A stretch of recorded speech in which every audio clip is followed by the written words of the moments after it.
Treneri, nervinga rungtynių pradžia, bet ir vėl parodytas charakteris ir pasiekta pergalė. Tai jūsų mintis po tokių rungtynių?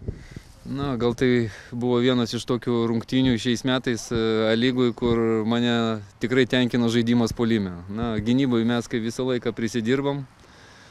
Vėl po standartinės situacijos gavom tą įvartį pačioj pradžioj ir gal pasakysiu taip, kad riteriai visą laiką jie žaidžia agresyviai, tiek, kiek aš esu matęs. Ir buvau perspėjęs komandą, kad tai bus, bet tai tikrai išmušė mūsų rungtynių pradžioje ir matėm tas pasiekmes. 0-2 pačioj rungtynių pradžioje tikrai nebuvo lengva ir buvo visokių minčių, bet kaip ir sako, žaidėjai, komanda parodė vėl charakterį ir pelnyti įvarčiai ir susikurti momentai prie varžovo vartų mane tenkino.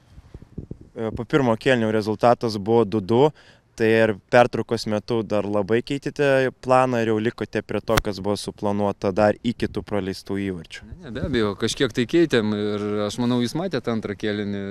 Taip, mums reikėjo įmušti tą įvartį, mes daug rizikavom, daug žaidėjų atakavo ir, nesakysiu, ką mes keitėm, bet aš manau, tai pasiteisino ir buvo pelnyti dar keli įvarčiai. Tai tie pakeitimai suveikė, bet, visų pirma noriu komandą pasveikinti, kad jie nepalūžo vėl ir, tikėjo, kad galim šitas rungtynės pakeisti ir aš manau, mes jas pakeitėm dar pirmam kėliniui.